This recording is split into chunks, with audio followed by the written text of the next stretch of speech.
অবশেষে লিটন দাসকে শেষবারের মতো কড়াভাবে হুঁশিয়ারি করল প্রধান নির্বাচক গাজী আশরাফ হোসেন লিপু। গত 1 বছর ধরে ছন্দে নেই লিটন দাস।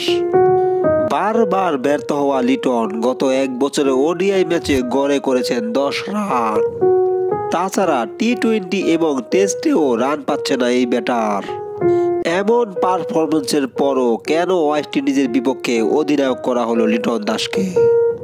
এ নিয়ে চলছে কড়া সমালোচনা। এবার ওয়েস্ট ইন্ডিজের সিরিজে পুরো ব্যর্থ লিটন বারবার গোল্ডেন ডাক পেয়ে আউট হচ্ছেন।